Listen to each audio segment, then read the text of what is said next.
ಮಕ್ಕಳಿಗಂತೂ shirt ಎಲ್ಲ ಚೆನ್ನಾಗಿರುತ್ತೆ ಅಲ್ಲಿ. ಮೀಶೋದಿಂದ ಆರ್ಡರ್ ಮಾಡಿದ್ದೆ, ಬಂದಿತ್ತು. ಅದನ್ನ ಓಪನ್ ಮಾಡಿರಲಿಲ್ಲ, ಮಾಡೋಣ ಅಂತ. ಡೈಲಿ ಯೂಸ್ ಪ್ಯಾಂಟು ಅಷ್ಟೊಂದು ಇಷ್ಟ ಆಗಲಿಲ್ಲ ಕ್ವಾಲಿಟಿ, ರಿಟರ್ನ್ ಮಾಡಿದೆ ನಾನು.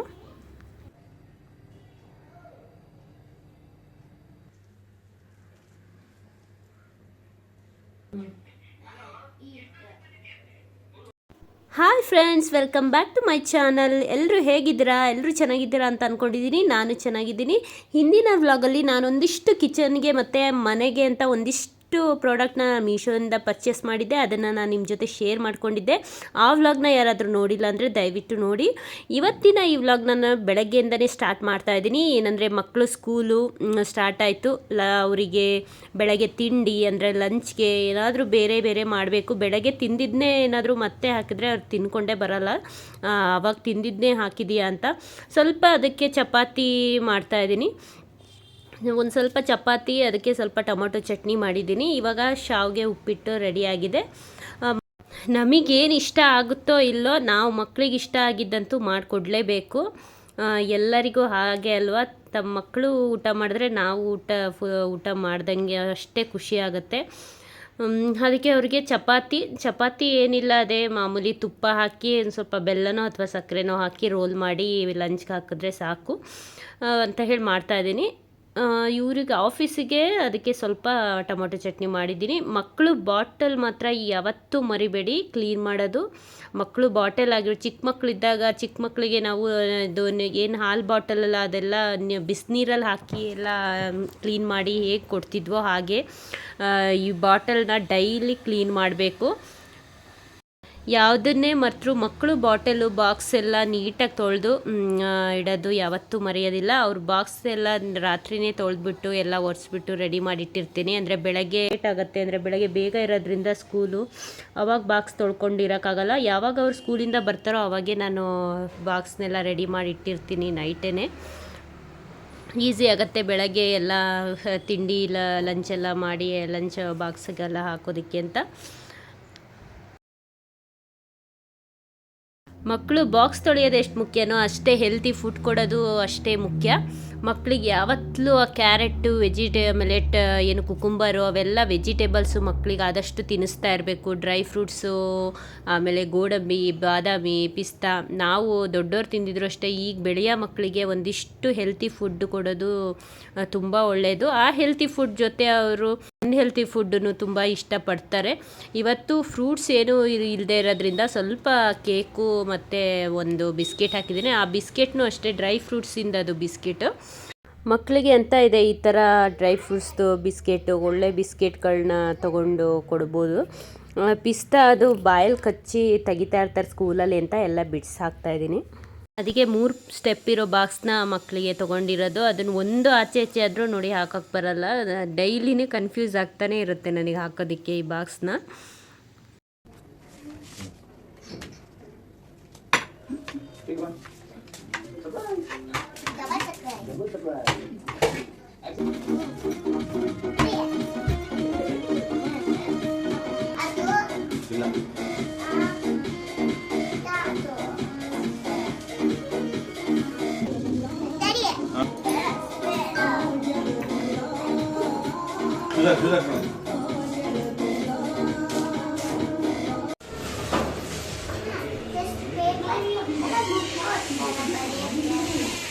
ಗೊತ್ತಿಲ್ಲ, ನೀನು ನೋಡು ಏನು ಕೊಡ್ತಾರೆ ಅಂತ.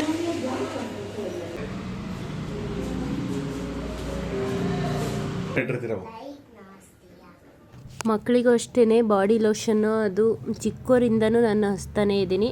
ಅವರು ಮಕ್ಕಳು ಸ್ಕಿನ್ನು ಮಾಯ್ಶ್ಚರೈಸ್ ಆಗಿ ಇರಬೇಕು ಅಂತ ಅದನ್ನು ಯಾವತ್ತೂ ಸ್ಕಿಪ್ ಮಾಡಲ್ಲ. ಸ್ನಾನ ಆದಮೇಲೆ ಫುಲ್ ಬಾಡಿಗೆ ಹಚ್ತಿದ್ರು, ಕಾಲು ಕೈಗಂತೂ ರೆಗ್ಯುಲರಾಗಿ ಹಚ್ತೀನಿ.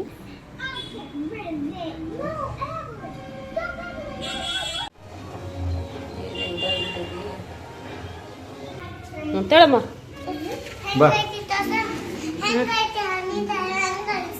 ಏನಿಲ್ಲ, ಅದನ್ನೆಲ್ಲ ನೀಡ್ ಮಾಡಿದ್ದೇನೆ. ಹೋಗು, ಅದು ಇಟ್ಕೊಂಡು ಹೋಗ್ಬೇಡ, ತಿನ್ನೋ. ಬಾಯ್.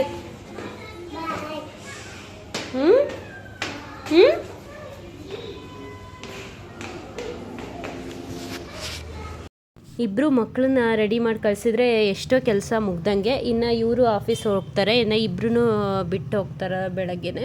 ಸೊ ಅವರಿಗೂ ಚಪಾತಿ ಮತ್ತು ಚಟ್ನಿ ಹಾಕ್ತಾಯಿದ್ದೀನಿ. ಒಂದೊಂದು ದಿನ ಆಫೀಸ್ ಕ್ಯಾಬ್ ಬೇಗ ಬಂದಾಗ ನಾನೇ ಬಿಡಬೇಕು ಅವಳು ಚಿಕ್ಕವಳನ್ನ.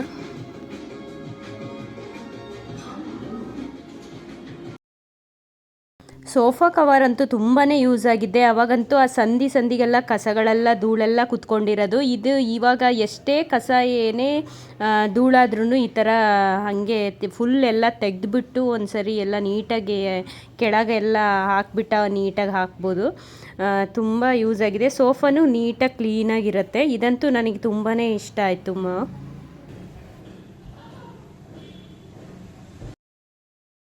ಮಕ್ಕಳು ಇಲ್ದಾಗ ಎಷ್ಟು ನೀಟಾಗಿ ಮಾಡಿ ಇಟ್ಟಿರ್ತೀವಿ, ಅವ್ರು ಬಂದು ಇನ್ನೇನು 1-2 ಅವರ್ ಆದರೆ ಸಾಕು, ಅದೆಲ್ಲ ಆಚೆ ಈಚೆ ಆಗಿರ್ತವೆ. ಎಲ್ಲರ ಮನೆಗೂ ಹೀಗೆ ಎಲ್ಲ. ಇನ್ನೇನು ಒಂದಿಷ್ಟು ತರಕಾರಿಗಳು ತೊಗೊಂಡಿದ್ದು ಇದ್ವು, ಅವನ್ನ ಜೋಡಿಸ್ಕೊಳ್ಳೋಣ ಅಂತ ಎಲ್ಲ ಇದು ಮಾಡ್ತಾ ಕ್ಲೀನ್ ಮಾಡಿಕೊಂಡು ಜೋಡಿಸ್ತಾ ಇದ್ದೆ. ಯಾವಾಗಲೂ ಕ್ಲೀನ್ ಮಾಡ್ಬೇಕಾದ್ರೆ ಫ್ರಿಡ್ಜ್ ಆಫ್ ಮಾಡಿ ಕ್ಲೀನ್ ಮಾಡಿ, ನಾನು ಆಫ್ ಮಾಡಿ ಒಂದು ಟೈಮು ಕ್ಲೀನ್ ಮಾಡಿಕೊಂಡು ಆಮೇಲೆ ಆನ್ ಮಾಡೋದೇ ಮರ್ತುಬಿಟ್ಟಿದ್ದೆ ಫುಲ್ ಡೇ. ಆಮೇಲೆ ನೈಟ್ ನೆನಪಾಗಿತ್ತು, ಆ ಥರ ಮಾಡಿದ್ದೆ. ತರಕಾರಿ ಇಡೋಕ್ಕೆ ಅಂತಲೇ ಅದು ಬ್ಯಾಗ್ ತೊಗೊಂಡಿದ್ದೆ. ಅದು ಫ್ರಿಜ್ಜಲ್ಲೇ ಇಡೋ ಅಂಥದ್ದು ಬ್ಯಾಗ್, ಅದು ತರಕಾರಿ ಇಡೋ ಬ್ಯಾಗು. ಅವು ಈ ಮನೆಗೆ ಶಿಫ್ಟ್ ಮಾಡುವಾಗ ಅದು ಎಲ್ಲಿ ಮಿಸ್ ಆಯಿತು ಅಂತ ಗೊತ್ತಿಲ್ಲ, ಹುಡುಕಬೇಕು ಇಡೋಕ್ಕೆ. ಅದಕ್ಕೆ ಸ್ವಲ್ಪ ಒಂದಿಷ್ಟು ಕವರಲ್ಲೇ ಇಡ್ತಾಯಿದ್ದೀನಿ. ಅದು ಬಾಕ್ಸ್ಗಳನ್ನ ತೊಗೊಂಡಿದ್ದೀನಿ ತರಕಾರಿ ಇಡೋದಕ್ಕೆ. ಬಾಕ್ಸ್ ಜೊತೆ ಅದೇ ಬ್ಯಾಗ್ಗಳು ತೊಗೊಂಡಿದ್ದೆ, ಅದು ಎಲ್ಲೋಯ್ತು ಏನೋ ಗೊತ್ತಿಲ್ಲ. ಇಟ್ಕೊಂಡಿದ್ದೀನಲ್ಲ ಈ ಥರ ಬ್ಯಾಗು ವಿತ್ ಜಿಪ್ಪು ಬರುತ್ತೆ, ಒಂದೇ ಒಂದಿದೆ. ಈ ಮಾವಿನ ಹಣ್ಣಂತೂ ನಂಗೆ ತುಂಬ ಫೇವ್ರೇಟು. ಅದು ಕಾಯಿ ಇದ್ದಾಗೂ ಅಷ್ಟೇ ಸ್ವೀಟ್ ಇರುತ್ತಲ್ಲ, ಅದು ನನಗೆ ತುಂಬ ಇಷ್ಟ. ಇನ್ನು ಮನೆಗೆ ಒಂದಿಷ್ಟು ಗ್ರೋಸರಿ ಐಟಮ್ಗಳೆಲ್ಲ ತೊಗೋಬೇಕಾಗಿತ್ತು, ಅದಕ್ಕೆ ಡಿ-ಮಾರ್ಟ್ಗೆ ಹೋಗಿದ್ವಿ. ರಾತ್ರಿ ಲೇಟ್ ಆಯ್ತಲ್ಲ, ಎಲ್ಲ ಊಟ ಮಾಡ್ಕೊಂಡು ಹಾಗೆ ಇಟ್ಟಿದ್ದೆ. ಒಂದು ದೊಡ್ಡ ಸೈಜ್ ಬೆಡ್ಶೀಟ್ ಬೇಕು ಅಂತ ಬೆಡ್ಶೀಟು ಮತ್ತು ಮಕ್ಕಳಿಗೆ ಒಂದು 4 ಶರ್ಟ್ ತೊಗೊಬಂದಿದ್ದೀನಿ. ತೊಗೊಂಡ್ಬಂದಿದ್ದೆ, ತುಂಬ ಇಷ್ಟ ಆಯಿತು ನನಗೆ. ಈ ಪಿಲ್ಲೋ ಕವರ್ ಅಂತಲೇ ದೊಡ್ಡದಿದೆ, 2 ಪಿಲ್ಲೋ ಹಾಕ್ಬೇಕೆ ನಾನು, ಆವಂತೂ ಅಷ್ಟು ದೊಡ್ಡದಿದೆ ಇದು. ಇನ್ನು ಕಿಚನಿಗೆ ಟವಲ್ ಇತ್ತು, ಒಂದೇ ಸಿಂಗಲ್ ಏನೋ ತೊಗೊಂಡಿದ್ದೆ ಅಷ್ಟೇ. ಅದಕ್ಕೆ ಇನ್ನೊಂದೆರಡು ಬೇಕು ಅಂತ, ವಾಶ್ ಮಾಡಿದಾಗ ಬೇಕಾಗುತ್ತೆ ಅಂತ ತೊಗೊಂಡೆ. ಇನ್ನು ಮಕ್ಕಳಿಗಂತೂ ಶರ್ಟ್ ಎಲ್ಲ ಚೆನ್ನಾಗಿರುತ್ತೆ ಅಲ್ಲಿ. ಏನಾದ್ರು ಆಚೆ ಹೋಗಬೇಕಾದ್ರೆ ಮತ್ತು ಊರಿಗೆ ಹೋಗುವಾಗ ಇವಾಗ ಮಕ್ಕಳಿಗಂತೂ ಬೇಕು. ಬೇಗ ಕಲೆ ಮಾಡ್ಕೊಳ್ಳೋದು ಅದೆಲ್ಲ ಹಾಳು ಮಾಡ್ಕೊಳ್ತಾ ಇರ್ತಾರಲ್ಲ, ಅದಕ್ಕೆ ಅವ್ರಿಗೆ ತೊಗೊಳ್ತಾನೆ ಇರಬೇಕು. ಇನ್ನು ಒಂದು ಮೀಶೋದಿಂದ ಆರ್ಡರ್ ಮಾಡಿದ್ದೆ, ಬಂದಿತ್ತು. ಅದನ್ನ ಇನ್ನೂ ಓಪನ್ ಮಾಡಿರಲಿಲ್ಲ, ಮಾಡೋಣ ಅಂತ. ಅಂದರೆ ಇದು ಮ್ಯಾಟೇನೆ, ಗ್ಲಾಸ್ ಮ್ಯಾಟು. ಇನ್ನು ವಿಂಡೋಗಳಿಗೆಲ್ಲ ಹಾಕಬೇಕು ಅಂತ ಹೇಳಿ, ಅಂದರೆ ಕಟ್ ಮಾಡಿ ಹಾಕೋಣ ಅಂತ ತರಿಸಿದೆ. ಅದು ಕಾಂಬೋ ಪ್ಯಾಕ್ 2 ಇತ್ತು.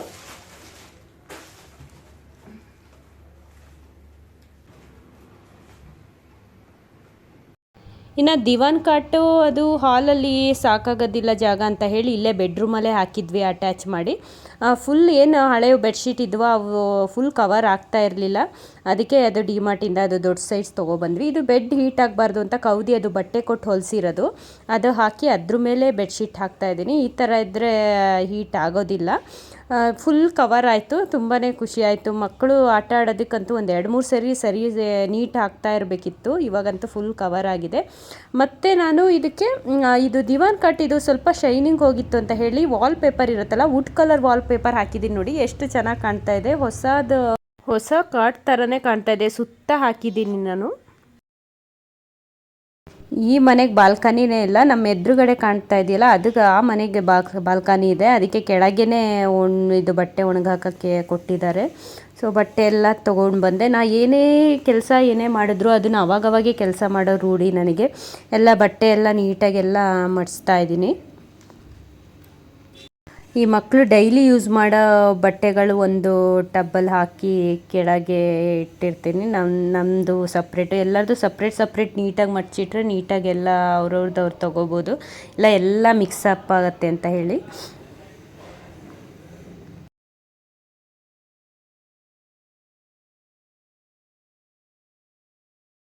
ನನ್ನ ಮಗಳು ನೋಡಿ ಏನೇನೋ ಚಿತ್ರ ಬರೆದು ಅಂಟಿಸಿದ್ದಾಳೆ ಬಾಗಿಲಿಗೆ. ಇನ್ನು ನಾನು ಚಿಕ್ಕಗಳನ್ನ ಕರ್ಕೊಬರೋಣ ಅಂತ ಸ್ನಾನ ಮಾಡಿ ಪೂಜೆ ಮಾಡಿ ಹೋಗೋಣ ಅಂತ ಬಂದೆ. ಅಲ್ಲಿ ಮಿರರ್ ಇದೆಯಲ್ಲ, ಅದು ಗಮ್ಮು ಹಿಂದ್ಗಡೆ ಕೊಟ್ಟಿರ್ತಾರೆ, ಅದು ಅಂಟಿಸೋದು. ಅದು ಮೀಶೋಯಿಂದ ತೊಗೊಂಡಿದ್ದು.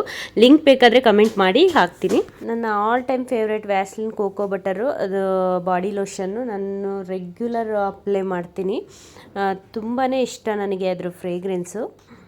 ಹಿಂದಿನ ವ್ಲಾಗಲ್ಲಿ ನೋಡಿರ್ಬೋದು, ನಾನು ಒಂದಿಷ್ಟು ಮನೆಗೆ ಅಂತ ಒಂದಿಷ್ಟು ಪ್ರಾಡಕ್ಟ್ ತಗೊಂಡಿದ್ದೆ. ಅದರಲ್ಲಿ ಗ್ರಾಸ್ ಮ್ಯಾಟು ಸಹ ಒಂದು, ಅದನ್ನು ದೇವ್ರ ಮನೆಗೆ ಹಾಕೋಣ ಅಂತ ಹಾಕಿದ್ದೀನಿ. ಎಷ್ಟು ಚೆನ್ನಾಗಿ ಕಾಣ್ತಾ ಇದೆ ನೋಡಿ ಕೆಳಗೆ ಹಾಕಿರೋದಕ್ಕೆ. ದೇವ್ರ ಕೋಣೆ ಅಂತ ಏನು ಸಪ್ರೇಟ್ ಏನೂ ಮಾಡಿಲ್ಲ ಇಲ್ಲಿ. ಅದಕ್ಕೆ ಇಲ್ಲಿ ಹಾಲಲ್ಲಂತೂ ಇಡೋಕ್ಕೆ ಯಾವ ಕಡೆ ಇಡೋದು, ಅದು ಪ್ಲೇಸ್ ಅಷ್ಟು ಸರಿಯಾಗಲಿಲ್ಲ. ಅದಕ್ಕೆ ಅಡುಗೆ ಮನೆಯಲ್ಲೇ ಒಂದು ಸೈಡು ನಾನು ಅದು ದೇವ್ರ ಮನೆಯೇ ಮಾಡ್ಕೊಂಡಿದ್ದೀನಿ. ಒಂದು ಪಾತ್ರೆ ಸ್ಟ್ಯಾಂಡು ಒಂದು ಚಿಕ್ಕದು ಅಡ್ಡ ಮಾಡಿ ಇಟ್ಟಿದ್ದೀನಿ. ಅದು ಒಂದು ಸ್ವಲ್ಪ ಅಡುಗೆ ಮನೆ ಅಷ್ಟು ಕಾಣಲ್ಲ, ಅದೊಂಥರ ದೇವ್ರ ಕೋಣೆ ಥರನೇ ಅನಿಸುತ್ತೆ ಅಂತ. ಇವಾಗ ಪೂಜೆ ಎಲ್ಲ ಮಾಡಿ ಇವಾಗ ಮಕ್ಕಳು ಕರ್ಕೊಬರೋಕೆ ಹೊರಟೆ. ಮನೆಗಿದ್ದಾಗ ಅವ್ರ ಡ್ಯಾಡಿನೇ ಕರ್ಕೊಂಡು ಬರ್ತಾರೆ. ಇವಾಗ ನಾವು ಹೋಗಬೇಕು. ಅವಾಗೆಲ್ಲ ನಾ ಸ್ಕೂಲಿಗೆ ಲಾಸ್ಟ್ ಇಯರೆಲ್ಲ ವ್ಯಾನ್ಗೆ ಹತ್ತಿಸ್ತಾ ಇದ್ದೆ ಆರಾಮಾಗೆ. ಇವಾಗಂತೂ ರೆಡಿಯಾಗೇ ಹೋಗಬೇಕು. ಏನು ಹಂಗೆ ಎಲ್ಲ ಸ್ಕೂಲು, ಆ ಯೂನಿಫಾರ್ಮು, ಆ ಸ್ಕೂಲ್ ಅಂದ್ರೇ ಒಂದು ಶಿಸ್ತಲ್ವ. ಹಾಗೆ ಮನೇಲಿ ಹೇಗಿರ್ತೇವೋ ಹಾಗೆ ಹೋಗೋಕ್ಕಾಗಲ್ಲ. ಅದೊಂದು ಬೇಜಾರು ಅನಿಸುತ್ತೆ. ಒಂದೊಂದು ಟೈಮು ಏನಾದರೂ ಕ್ಲೀನಿಂಗ್ ಎಲ್ಲ ಮನೆಯಲ್ಲಿ ಕೆಲಸ ಇಟ್ಕೊಂಡಾಗ ಕೆಲಸನೇ ಆಗಿರಲ್ಲ, ಹಂಗೆ ರೆಡಿ ಮಾಡ್ಕೊಂಡು ಹೋಗ್ತಾ ಇರಬೇಕು ಕರ್ಕೊಬರೋ ಟೈಮ್ ಆದಾಗ. ಕರ್ಕೊಂಡು ಬಂದೆ ನನ್ನ ಮಗಳನ್ನ.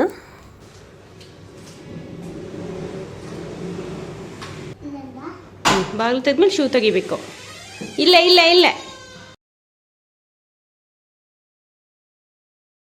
ಅವ್ರಿಗೆ ಇಷ್ಟ ಆಗೋದು ಹಾಕಿದ್ರೆ ನೋಡಿ ಫುಲ್ ಖಾಲಿ ಮಾಡ್ಕೊಬರ್ತಾರೆ. ಮತ್ತು ಬೆಳಗ್ಗೆ ತಿಂದಿದ್ದನ್ನೇ ಏನಾದರೂ ಹಾಕಿದರೆ ಅರ್ಧ ಉಳಿಸ್ಕೊಂಡು ಬಂದಿರ್ತಾಳೆ.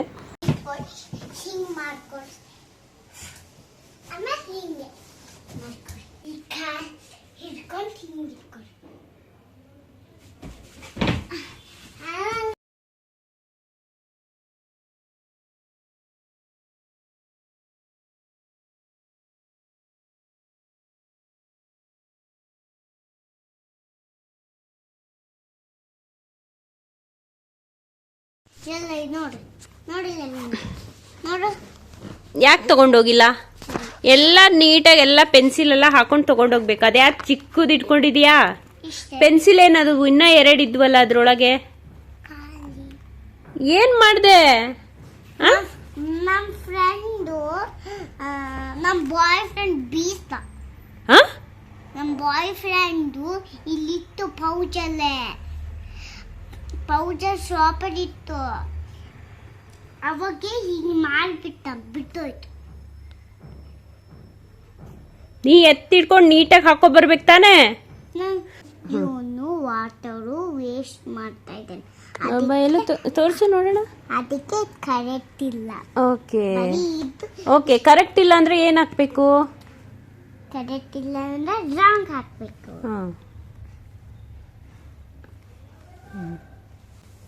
ಇದು ಕರೆಕ್ಟ್. ನೀಟಾಗಿ ಬಾಚ್ಕೊಂತ ಇದೆ ಅಂತಲೇ. ರೈಟ್. ಈ ಮೂತಿಗೆಲ್ಲ ಮಾಡ್ಕೊಂತ ಇದ್ದಾನೆ. ಬ್ರಷ್ ಪೇಸ್ಟ್ ಎಲ್ಲ ಫುಲ್ಲು ಮೂತಿಗೆಲ್ಲ ಹಚ್ಕೊಂಡೇನಲ್ಲಮ್ಮ. ನೋಡಿ ಇಲ್ಲಿ ಎಲ್ಲ ಮೂತಿಗೆಲ್ಲ ಹಚ್ಕೊಂಡೇನ. ಹೌದು. ಅದಕ್ಕೆ ಇದು ರಾಂಗ್ ಬಡಿಬೇಕು. ರಾಂಗ್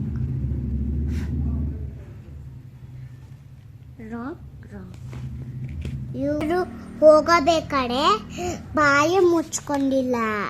ಅದಕ್ಕೆ ಹಸುಮಲ್ಲ ಬ್ಯಾಗ್ ಹ್ಯಾಬಿಟ್ಟು. ಹಿಂಗಿಟ್ಕೊಂಡು ಬಾಯಿ ಮುಚ್ಕೊಂಡು ಹಿಂಗಿಟ್ಕೊಂಡು ಕಚ್ಚಿಪ್ ಇಟ್ಕೋಬೇಕು. ಹಂಗಿಟ್ಕೊಂಡಿಲ್ಲ ಅಂದ್ರೆ ಕಚ್ಚಿಪ್ ಇಟ್ಕೋಬೇಕು. ಕಚ್ಚಿಪ್ ಇಟ್ಕೊಂಡು ಹಚ್ಚು ಮನ್ಬೇಕು ಅಷ್ಟೇ. ಅದಕ್ಕೆ ಇದು ರಾಂಗ್. ಕಚ್ಚಿಪ್ ತಗೊಂಡು ಹಚ್ಚು ಅಂತ ಇಟ್ರೆ ಅದು ಗುಡ್ ಹ್ಯಾಬಿಟ್. ನೀನು ಕಿಸ್ತಾ ಇದ್ದಾನೆ, ಫೈಟಿಂಗ್ ಮಾಡ್ತಾ ಇದ್ದಾನೆ. ಅದಕ್ಕೆ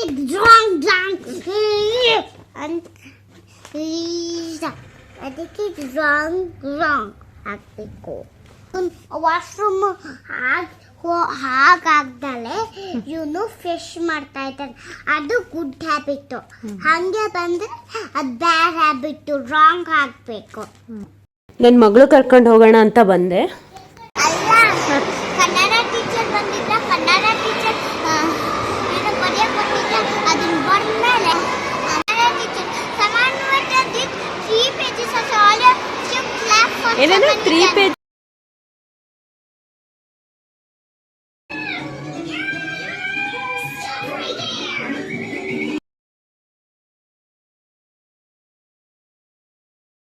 ಮಧ್ಯಾಹ್ನದ ಊಟಕ್ಕೆ ರಾತ್ರಿ ನಾನು ಸಬ್ಬಸ್ಗೆ ಸಾಂಬಾರು ಅಂದರೆ ಬಸ್ಸಾರು ಮಾಡಿದ್ದೆ. ಅದರಲ್ಲಿ ಹಾಗೆ ಬಸ್ಸಾರು ಪಲ್ಯ ಮಾಡಿದ್ದೆ. ಇನ್ನೂ ಸ್ವಲ್ಪ ಸೊಪ್ಪು ಜಾಸ್ತಿ ಇದೆ ಅಂತ ಎತ್ತಿಟ್ಟಿದ್ದೆ. ಆ ಸೊಪ್ಪಿಗೆ ಇವಾಗ ಏನು ಒಂದು ಊಟಕ್ಕೇನು ಈರುಳ್ಳಿ ಟೊಮೊಟೊ ಹಾಕಿ ಏನು ಪಲ್ಯ ಮಾಡ್ಕೊಳ್ಳೋದು ಸ್ವಲ್ಪ ಇದೆ ಅಂತ ಹೇಳಿ ಈರುಳ್ಳಿ ಅದೇನು ಹಾಕಲಿಲ್ಲ. ಜಸ್ಟ್ ಏನಾದ್ರು ಸೊಪ್ಪು ತಿನ್ನಬೇಕು, ನಿಮಗೆ ಮಾಡ್ಕೊಳಕ್ಕೆ ಬೇಜಾರು ಅನ್ನಿಸ್ದಾಗ ಈ ಥರ ಮಾಡ್ಕೊಳ್ಳಿ. ಒಂದು 4 ಹಸಿಮೆಣಸು, ಬೆಳ್ಳುಳ್ಳಿ ಕುಟ್ಬಿಟ್ಟು ಆಮೇಲೆ ಎಣ್ಣೆ ಹಾಕಿ ಬಾಣಲಿಗೆ ಸಾಸಿವೆ, ಉಪ್ಪು, ಅರಿಶಿನ, ಸೊಪ್ಪು ಹಾಕಿ ಇದೇನು ನಾವು ಕುಟ್ಟಿರ್ತೀವಲ್ಲ ಅದನ್ನು ಹಾಕಿ ಎಲ್ಲ ಹಾಕಿ ಸ್ವಲ್ಪ ಬೇಯಿಸ್ಕೊಂಡ್ರೆ ಆಯಿತು.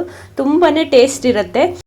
ಈ ಸೊಪ್ಪಂತೂ ಗೊತ್ತಿದೆಯಲ್ಲ, ಇದರಲ್ಲಿ vitamin A, vitamin C, calcium, magnesium ಹೆಚ್ಚಾಗೇ ಇರುತ್ತೆ ಅಂತ ಹೇಳ್ಬೋದು ಇದರಲ್ಲಿ. ಮತ್ತು ರೋಗ ನಿರೋಧಕ ಶಕ್ತಿನೂ ಹೆಚ್ಚಿಸುತ್ತೆ. ಮತ್ತು ಗ್ಯಾಸ್ಟ್ರಿಕ್ ಸಮಸ್ಯೆ ಇದ್ದವರಿಗೂ ತುಂಬಾ ಒಳ್ಳೆಯದು. ಅದಕ್ಕೆ ಇದನ್ನು ವಾರಕ್ಕೊಮ್ಮೆನಾದರೂ ತಿನ್ನಬೇಕು ಅಂತ ಹೇಳ್ತಾರೆ ಈ ಸೊಪ್ಪನ್ನ. ಅಷ್ಟು ಒಳ್ಳೆಯದು ಆರೋಗ್ಯಕ್ಕೆ. ಮಧ್ಯಾಹ್ನದ ಊಟಕ್ಕಿಷ್ಟೇ ಅನ್ನ, ಒಂದು ಸ್ವಲ್ಪ ಪಲ್ಯ, ಹಪ್ಪಳ. ಇನ್ನು ಟೊಮೊಟೊ ಚಟ್ನಿ ಅಂತೂ ನಾನು ಒಂದು ವ್ಲಾಗಲ್ಲಿ ಮಾಡಿ ತೋರಿಸಿದ್ದೀನಿ. ಅದಂತೂ 1 ತಿಂಗಳು 2 ತಿಂಗಳು ಇಟ್ಕೊಂಡು ತಿನ್ಬೋದು, ಅಷ್ಟು ಚೆನ್ನಾಗಿರುತ್ತೆ. ರೊಟ್ಟಿಗೆ, ಚಪಾತಿಗೆ, ರೈಸ್ಗೆ, ಒಟ್ಟು ನನಗಂತೂ ತುಂಬ ಇಷ್ಟ, ಹಾಕ್ಕೊಂಡು ತಿಂತಾ ಇರ್ತೀನಿ.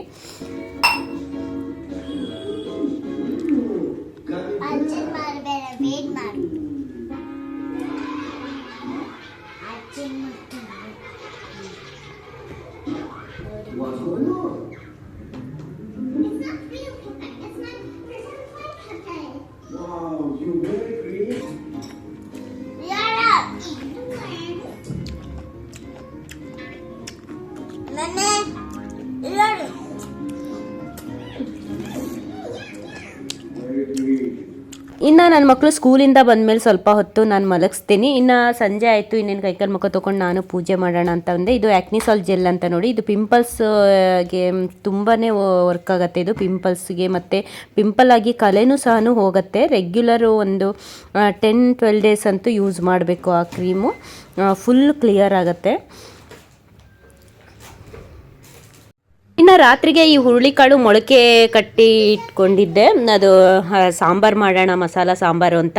ಒಂದಿನ ಫುಲ್ ಡೇ ನೆನೆಸಿಟ್ಟು ಆಮೇಲೆ ಒಂದು ತೆಳು ಬಟ್ಟೆಲಿ ಹಾಕಿಟ್ಟಿದ್ದೆ ನೋಡಿ. ಒಂದಿನ ಎಷ್ಟು ಚೆನ್ನಾಗಿ ಮೊಳಕೆ ಬಂದಿದೆ. ಇದಂತೂ ಗೊತ್ತಿರಲೇಬೇಕು ಎಷ್ಟು ಒಳ್ಳೆಯದು ಅಂತ. ತುಂಬಾ ಔಷಧಿ ಗುಣ ಹೊಂದಿರುವ ಇದು ಕಾಳು ಅಂತಲೇ ಹೇಳ್ಬೋದು ಇದನ್ನು. ವೆಯ್ಟ್ ಲಾಸ್ ಮಾಡ್ಕೊಳ್ಳೋರಿಗೆ ಬೆಸ್ಟ್ ಅಂತಲೇ ಹೇಳ್ಬೋದು ಇದು. ಮತ್ತು ರಕ್ತದಲ್ಲಿರುವ ಸಕ್ಕರೆ ಅಂಶನ ಕಡಿಮೆ ಮಾಡುತ್ತೆ ಮತ್ತು ಕೊಲೆಸ್ಟ್ರಾಲ್ನ ಸ್ವಲ್ಪ ಕಡಿಮೆ ಮಾಡ್ಕೋಬೋದು ಅಂತ ಹೇಳ್ತಾರೆ ಇದರಿಂದ. ಇದು ಅಷ್ಟೇ ತುಂಬಾ ಒಳ್ಳೆಯದು ಈ ಕಾಳು.